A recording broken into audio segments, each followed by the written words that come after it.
The topic is authority in prayer, or the believer's authority in prayer. After I share a short word, we will proceed to actually pray, and I'll guide you through praying the scriptures. Then we will do some declarations. Okay?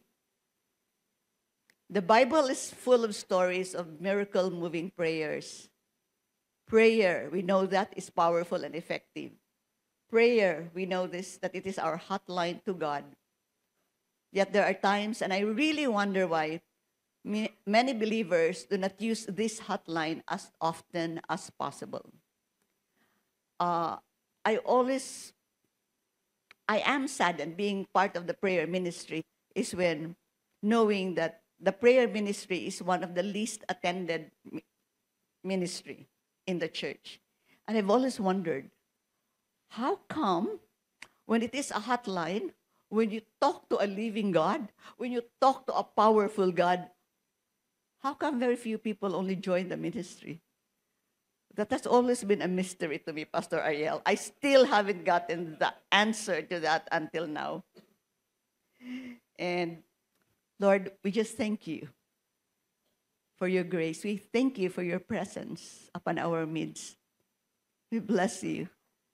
Thank you for the grace. Thank you for the ability to share the word. But most of all, thank you as well for open hearts and open ears to hear the word of God. In Jesus' mighty name, amen. You know, the rewards to prayer is not an answer to what we have prayed for. As great as it is, receiving the answers to our prayers, it is actually an increase of our knowledge of God. We get to know God more. When we pray, when we communicate with God, we get to know Him more, and we get to know His heart more.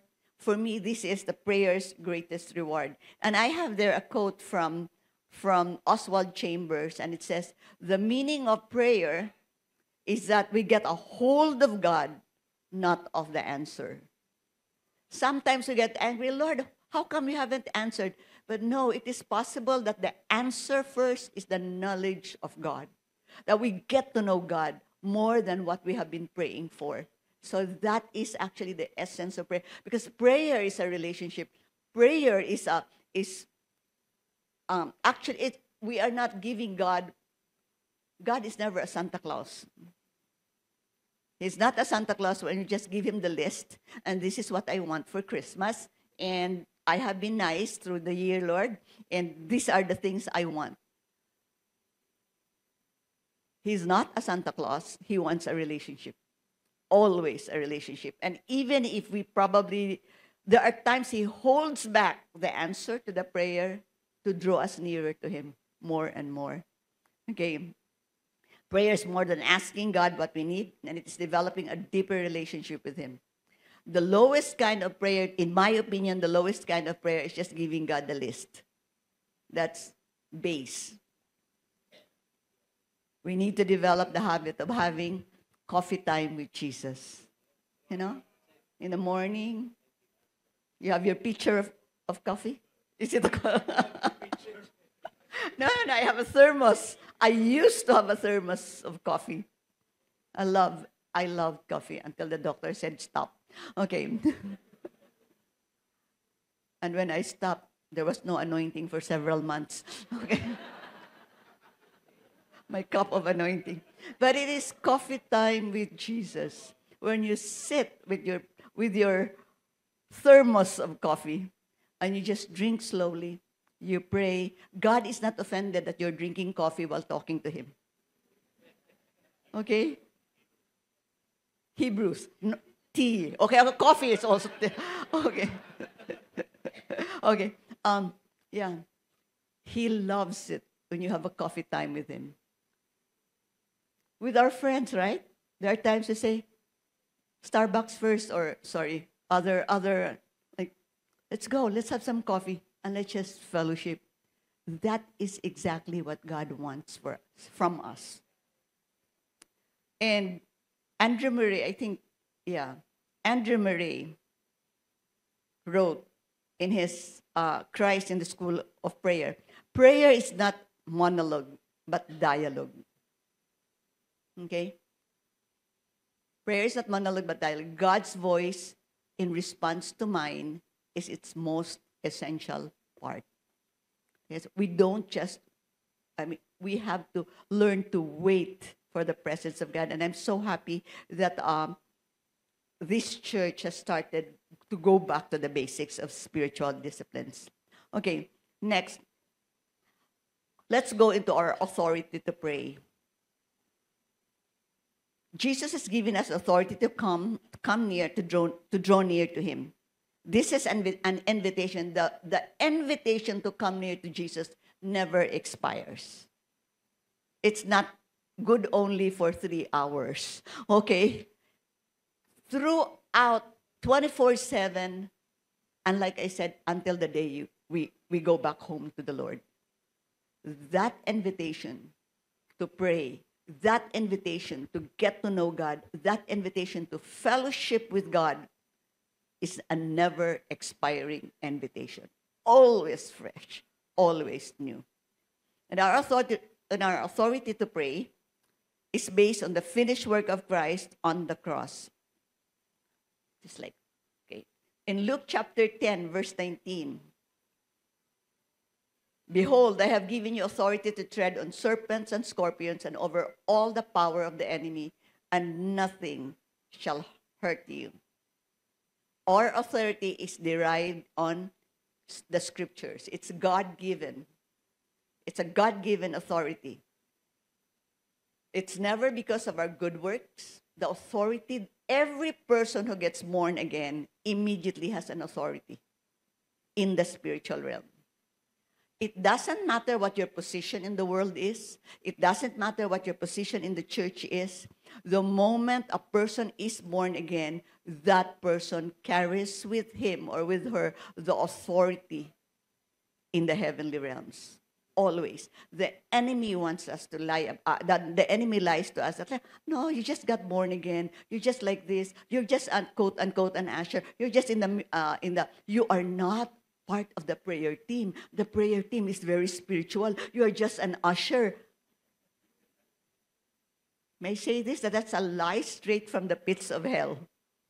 The enemy is lying to you when you're just, no. The enemy is actually afraid of your authority. And he wants you to be ignorant of it.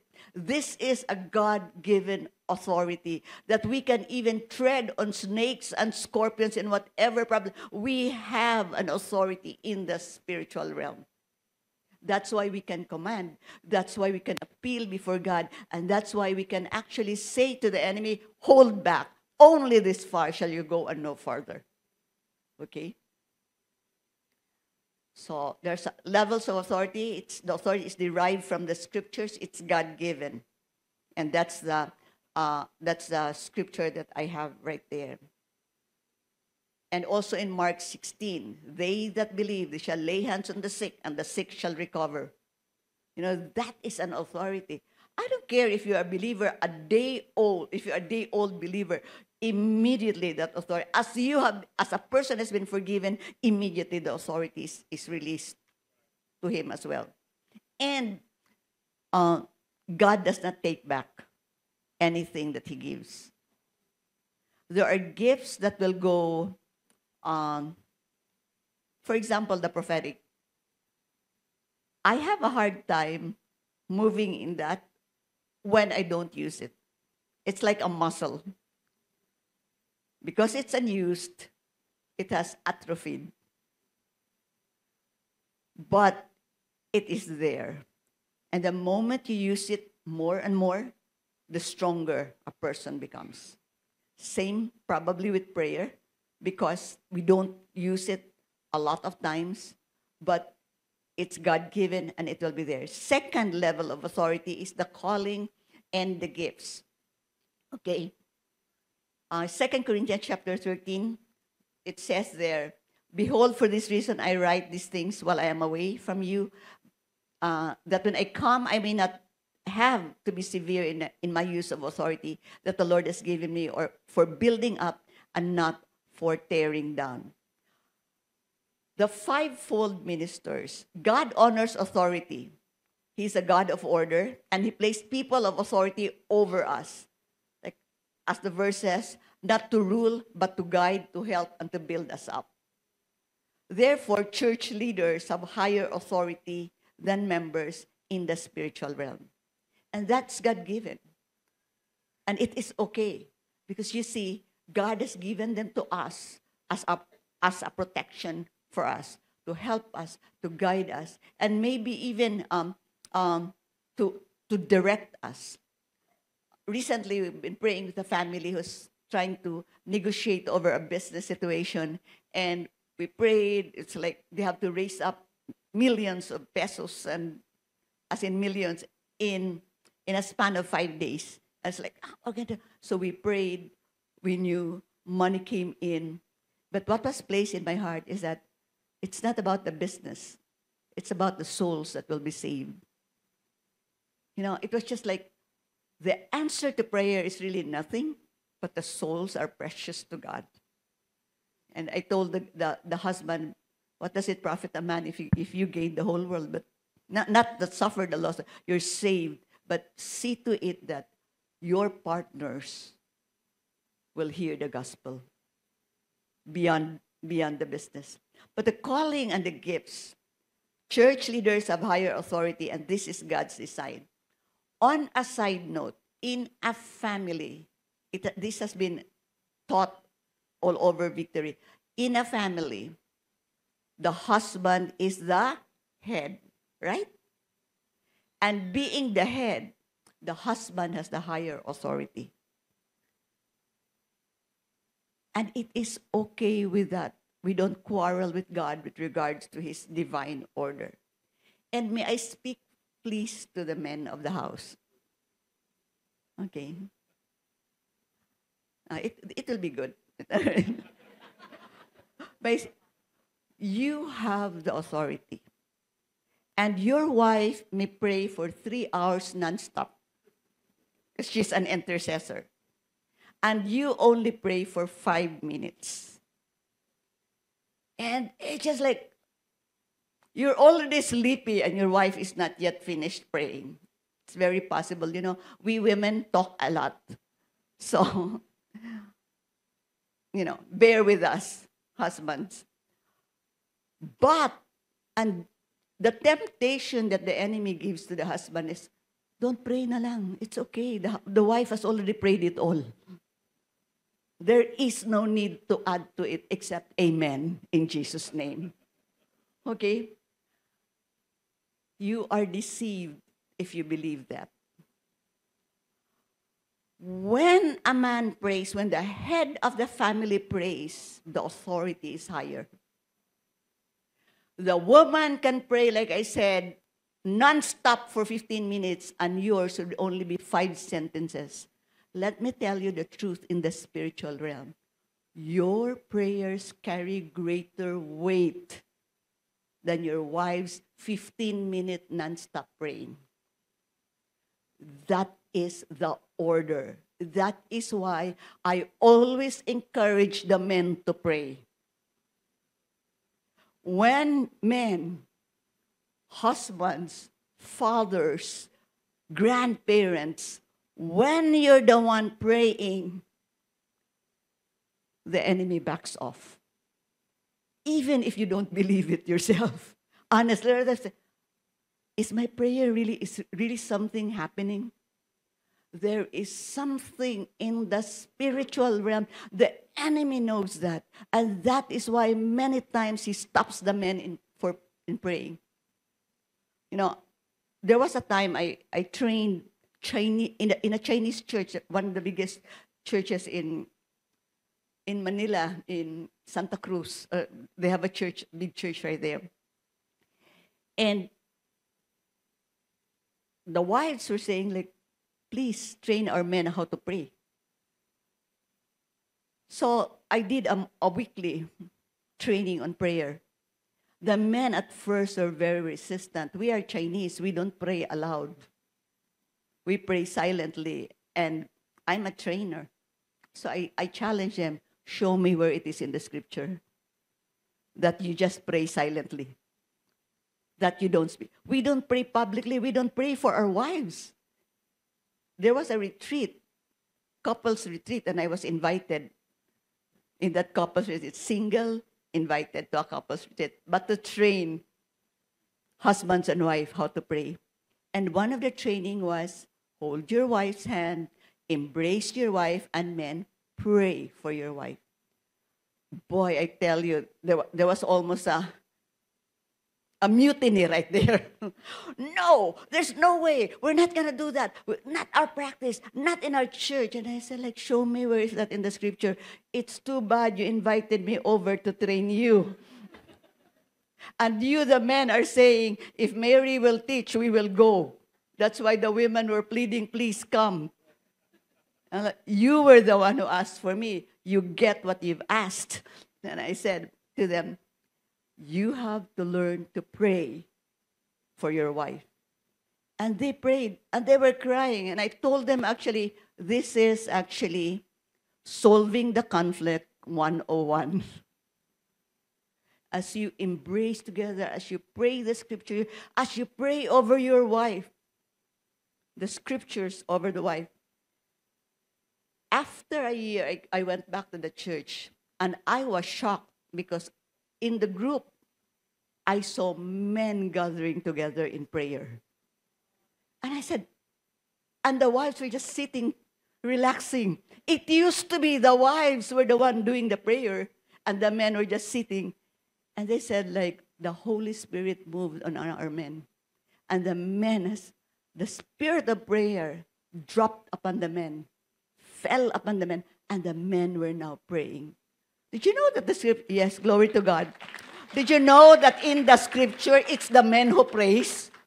The women, of course, praise. But on record, the men are the ones praying. So, I will not ask for forgiveness for saying that. Okay? Like I said, I'm a trainer. So, men, if you want to see your family, and if you want to see God move in your family, take the responsibility. You have the authority. It's higher than your wife. That doesn't mean we don't have an authority, women. But in a family, men has been given a higher authority and a higher order from the Lord. Another one. Another level of authority is united prayer of the body of Christ. Number 3. United prayer by the body of Christ. Pastor Ariel said that it's not intercessors, Pastor. It's called Emirates Prayer Alliance. So I chair that Emirates Prayer Alliance with 100 churches all over the city. The city alone. And we pray together. We pray together, Indians and Arabs and all the other nationalities in the UAE. It so happened that I do not know how I became the chairman. I still am scratching my head how I became that chairman of that organization. I've been wanting to resign for years, okay? But it seemed like... But let me tell you this. United prayer by the body of Christ is very, very important. The authority, if you think, when our pastors pray, that's a higher authority. When the body of Christ prays, the enemy trembles. And that is why there's a stronger spiritual warfare to that and the temptation of not to go. If one can put 1,000 to flight, could you imagine how much two can put 10,000 to flight? Could you imagine when the body of Christ in Muntinlupa prays together? Something happens in the spiritual realm. Okay? You will be amazed. And lastly is virtue authority. Okay? Number 4, the authority a believer earns by living a sanctified and righteous life. In Ephesians chapter 4, verse 28, it says there, let the thief no longer steal, but rather let him labor, doing honest work with his own hands, so that he may have something to share with anyone in need. Now, this is an illustration. A thief steals, of course. That's his job. Okay? That's his job. He doesn't work. and his only work is to get from other people. He's devious in doing that. Now, that thief gets born again, gets discipled, life starts to change. And from being a thief, he stopped stealing. He is no longer a thief. Just the fact that he stopped stealing, that's already great. But here in this scripture, he doesn't only stop stealing, he starts working. Now he has grown in virtue. And then work with his own hands so that he may have something to share. He doesn't only stop stealing, he starts working, and now he is giving. That is virtue. He has grown in virtue from negative, from a thief to no longer a thief, to starting to work, and now to give. He gives his tithe, he gives to the missions, he gives rather than stealing. Okay? There is an increase in virtue. In the spiritual realm, the virtue you gain is something like what you have gained or what you have overcome, issues that you have overcome, rejection, anger, unforgiveness. When you overcome it, you have a higher authority in that realm. When you come against, take for example, a spirit of rejection or unforgiveness, when you come against that, when you pray against that, when you minister to somebody with such a spirit, because you have overcome it, you have virtue authority. You don't only have the scripture, you have a lifestyle that proves it. That's what we call virtue authority. A lifestyle that proves that God, Jesus, is Lord of our life. Okay? So, that is an authority. Obedience to the Word of God brings authority. We earn greater authority over issues that we've overcome. The more Christ-like the person is, the greater the authority in the spiritual realm. A person who walks in humility or one who walks in love is feared actually in the spiritual realm. And so my prayer is that may the Holy Spirit lead us daily to be conformed to the image and likeness of Jesus. Okay? How many minutes do I have? We'll go practicum. Okay. Maybe you say like, why did I come to this service? No. Let me say this. Let's exercise our authority. And this is, like I said, this is going to be a different Sunday. We'll have practicum and we'll practice praying based on the scriptures. Before that, I would like to share the benefits of praying the scriptures. Okay? In the next slide, it goes, number one, it infuses and increases our faith. Faith comes by hearing and hearing through the Word of God. Second, it focuses our eyes on the truth. There are times when we pray the scripture, it focuses our eyes on the truth. And in John 17:17, it says, sanctify them in the truth. Your word is truth. And next is confidence. We have, because it is in the Word of God, because this is what He says, we are confident that when we approach Him, God will hear us and God will answer our prayers. That's in 1 John 5:14. And this is the confidence that we have toward Him, that if we ask anything according to His will, He will hear us. When we pray the scripture, we just don't look for what is favorable, okay? God will lead us to the scripture. God will form that scripture in our lives and in our hearts. And that's why we have the confidence, Lord, your word said. Lord, you said, according to your word. But generally, when we pray that, the Holy Spirit will guide us what to pray and how to pray it, because we cannot just pick and choose. He guides us so that the whole counsel of God will be addressed. Okay? He will direct us to the word about concerning His will. He will align our prayers to His will, and our will and our mind as well, and our emotions according to the will of God. We make sure our prayers are aligned to God's promises and fit to His plans and purposes. There, I'll just pause there and I'll give an illustration. I was in a prayer meeting back in Ormoc. I'm from Ormoc City, and we don't have a church there. And I joined the prayer meeting of a church because I normally would visit the church and join their prayer meetings. The leader of the prayer meeting was late. And we were like, okay, what happened to the leader? Finally, he arrived and he said, I cannot lead. And I said, like, what happened? He said, my wife and I, we quarreled. He was very honest. So my heart is not there. And the people say, what happened? What happened? The team. It's like this. The story is like, so my wife shouted at my dad and she left the house. And everybody said, this is funny, she's a Jezebel. We will pray. We will pray against her. We will pray against that. And I was just silent, like, okay. Now, while they were praying, I asked the Holy Spirit, I said, Holy Spirit, if you're the one praying, how would you pray? What will you say? Because the Spirit is a spirit of prayer. He has a prayer in his heart. And our role is to find out the prayer in the heart of God and give it back to Him. That's why it's necessary to listen. We just don't have a list of what I want and what we need.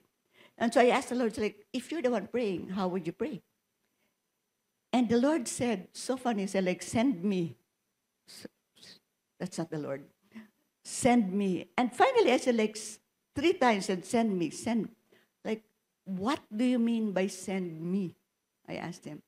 And he said, send me to the lady as a spirit who will convict of sin. I convict. The Word of God says, Spirit of God will convict men of sin, righteousness, and judgment. Send me. So I pray. It's like, this is what I feel what the Lord is saying. So Lord, go in the name of Jesus. Hover over the darkened mind. Go and just do your job, God. Convict of sin. In Jesus' mighty name. Short prayer, but I knew it came from heaven. And I told the guy, okay, let's, don't say anything now.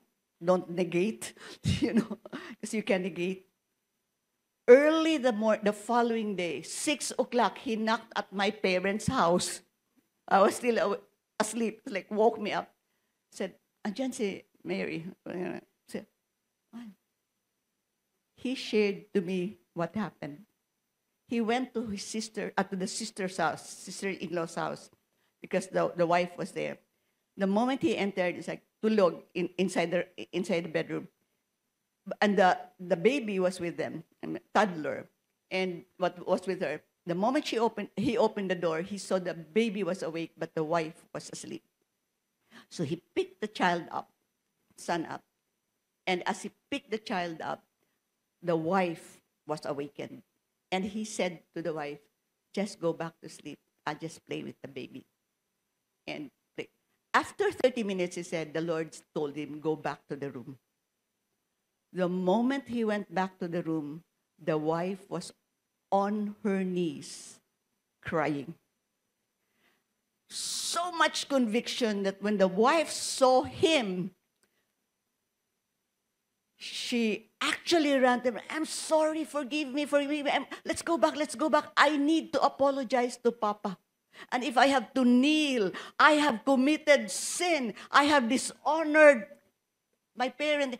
And all the conviction was there. They went back home. She asked for forgiveness. Everything was settled. And I said, wow, that's easier to settle a problem when you let the Holy Spirit settle the issue. But at the same time, the need to hear. The moment you hear, the need to echo back to God His will. And that is the essence of actually prayer. It's not giving to God what we need. It's listening and then giving it back to Him. Okay, next. It accomplishes God's purpose. Sorry, my phone went off. It accomplishes God's purpose. Okay. I'll move faster. We pray. And next, it improves our prayer vocabulary. How many of you need a prayer vocabulary? I do not know what to pray. What shall I pray? Use the scripture. You'll never go wrong with that. Okay? Use the scripture. There are, like, my gosh, the whole Bible. Use it to pray. And you can never say, I do not know what to pray. Okay. Let's do it. Can you flash 1 Chronicles chapter 4, verse 10? This is the prayer of Jabez, and I just used it. Oh, that you would bless me and enlarge my border, and that your hand might be with me, that you would keep me from harm, so that it might not bring me pain. This is Jabez's prayer, and God granted what he asked. I would like you to pray. Can we all stand up? Is it okay? This is an exercise. I would like you to pray with your spouse together. It's okay to hold hands, and it's okay to put your arm around. And if you don't have a spouse, if you're with a friend, pray with your friend. Okay? Pray this prayer. Pattern your prayers according to 1 Chronicles verses 4 to 10. Ask God for a blessing. Ask God for an enlargement of your border, of your territories. Ask God that his hand will be upon us. Ask God that you will be kept from harm. And ask God that you will not cause pain to others. And neither will you cause pain to your family with one another. Okay? Start praying. No music. Because in your house, there are no music when you pray. There's no music when you pray. Let's make it natural thing. Okay. Start praying. Husbands, please bless your wife first. And then wife, pray. Pattern your prayer to the verse.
If you don't have a friend with you, just pray yourself. Pray for that yourself.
Okay, this is just a test of practice. So try to finish up your prayers.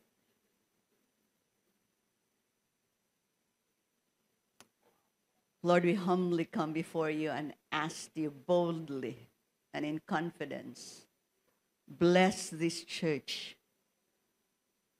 Bless us. Bless us as a movement. Bless us as a congregation. Bless us as a family.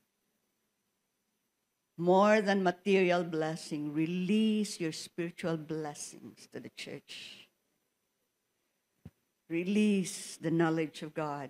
Release the wisdom of the living God. Enlarge our territory. Enlarge the influence of every member of this church in the name of Jesus. In Muntinlupa, in Las Piñas, and in Parañaque, there will be no door that will be closed because of the influence.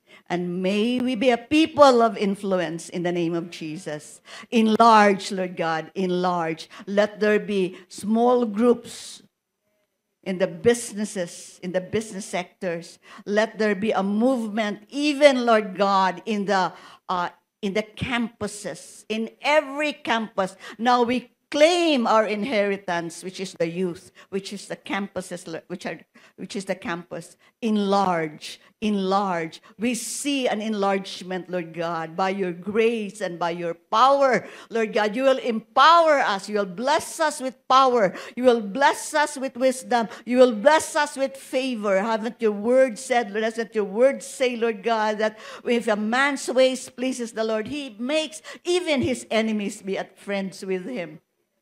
So God, I thank you that your favor is upon us and that you will indeed bless us and enlarge our territory. Keep us from harm.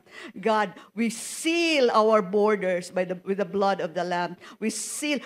God, we ask you, assign angelic forces, not only assign angelic forces, but let your presence be our protection in the name of Jesus. Thank you, Lord God. Thank you. Keep us from harm, whether it is health, whether it is financial harm, whether it is relational. Keep us, God. Protect us, Lord, in the name of Jesus. That we may not be a cause of pain, of anger, and of offense from others. If we have to offend, Lord God, let it be the offense of the gospel, but not an offense of our personality, God. Thank you in Jesus' name. Amen. Amen. Okay. I have written some decrees, and I want us to read through it. Pastor Ariel, I'll ask you to do the declarations. There are several declarations. Read with us, but I want Pastor Ariel to do the declaration. Remember I said about the authority? I want him speaking that over the church and over your life. Let's go to communal decree. The youth, please. What's the youth? 30 years below? Feeling youth. No, in Dubai. 30 to 30? In the Middle East, 30 years below is youth. Yeah. Okay. So, you are still young if you're 30 years and below. Yeah, who are those that are 13 years and below? Please raise your hand. We want to... All yes. right. Now, I want people, as we're declaring a communal decree for the youth, I want you to stretch your hands upon them as well. Okay? Pastor Ariel will do that. All right, I'll just declare this over our youth in this church. To the youth of Victory, Alabang, particularly in this congregation in Acacia, a cheerful heart is a good medicine, from Proverbs 17:22. We pray that the Lord Jesus will keep you from ever developing a broken spirit. Instead, we ask Him to help each one of you to daily exude a cheerful heart, attitude, and countenance. The joy of the Lord will be their strength. Next slide. We decree that the Lord will lift you up and let you know that His hold on you is strong. Psalm 140 verse 1 says, O Lord, rescue me from evil people. Protect me from those who are violent. Lord, do not let evil have their way. Do not let their evil schemes succeed, or they will become proud. We ask the Lord today to rescue our youth from evil, hurtful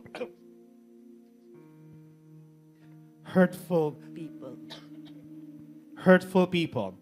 Amen. We declare that evil people will not have their way in their life. Thank you, Lord. Family and studies, we decree that God's purpose in the lives of our sons and daughters will prevail. We decree that they will pursue righteousness, purity, and God's will for their lives. As you walk in obedience to God's word, you will experience His blessing and you will excel in all your ways. Today, we bless our youth, and indeed they will be blessed with good success in the mighty name of Jesus. Amen and amen. And nothing will hinder that prayer over our youth. In Jesus' name, that will come to pass. In Jesus' name we pray. Amen. Wait, there are 3 more declarations. Kailangan ko ng mental. Okay. Ay, nene. Okay lang? Sige. Yes. Maybe as we read this, the declarations about protection, you can read that through as well with us. Okay? So we'll pray for protection. That's for all of us. Yeah. Okay, let's all lift up our hands, and I'm going to declare this. And let's all declare this as well. For protection, the name of the Lord is a strong tower. The righteous man runs to it and is safe. We are blessed with comfort in difficult times and strength to finish the race. The Lord will command His angels concerning us to guard us in all our ways. We declare the protection of the blood of Jesus over our family line. No weapon fashioned against us will prosper. We will walk in healing and in health. Amen. Amen. Next is provisions, and I would like Pastor Ariel to declare this for all of us. Yes. I bless all the faithful tithers and givers of this church. As you take delight in the Lord, He will give you the desires of your heart. The favor of the Lord will be upon you, and He will establish the work of your hands. I bless you with divine ideas and the power to make wealth. I decree that the Lord will prepare a table before you, even in the presence of your enemies. His goodness and mercy will follow you daily, all the days of your life. We declare this in Jesus' name we pray. Amen. And Amen. last slide, please. Let's pray for the presence of God over our families and over this church. As we faithfully seek the Lord and His kingdom, we will be blessed with His presence, which brings the fullness of His glory and perfect peace. We decree that every disciple in the church will have a vibrant, personal, and intimate relationship with the triune God, Father, Son, and the Holy Spirit. And we will continue to grow in wisdom and in the knowledge of God. In Jesus' name, everybody say, Amen. Amen. Amen. And Lord be amen. glorified in Jesus' name. Amen. Amen. Can we give the Lord praise for that? Thank you so much, Pastor Mary. We're going to worship the Lord now, but I believe that there is something that has been unlocked this day. A realization of the authority that you and I have as believers. You know, the reality is, I agree with Pastor Mary, when we get into a relationship with the Lord, Matthew chapter 28 talks about that all authority in heaven and earth has been given to me. Therefore, I give it back to you as well. We've been given authority, but yet there are certain authority structures and orders that God has given to us in the city. God has set us with leaders in church, there's pastors. But I want to just address the family. And if you are the man of the house, if you are the father or the husband, I want you to lift up your hand right now. And I want to pray for you. I want to pray for us, including myself, that we will take on the God-given authority. And the enemy will try to steal that and lie to us and say, you're no good, you don't have authority. Guess what? By the virtue of you being with Jesus, you have authority. It doesn't need you don't need to have like a loud voice to have authority. You don't need to have an extrovert attitude to have authority. God gave you authority, period, because of who you are, and that's the office of being the head of the family. Amen. And I want to pray for you right now. Father, thank you so much for this head of the household, the men of the house, the fathers, the husband. We declare that each one of us would enter into that realization of stepping into the God-given authority that you have given to us to lead our homes. Yes, I thank you, Lord God, that you will allow us, Lord God, to be able to have that boldness to lead, to have discernment. Lord, we're carrying the weight of provision. Yes, that's great.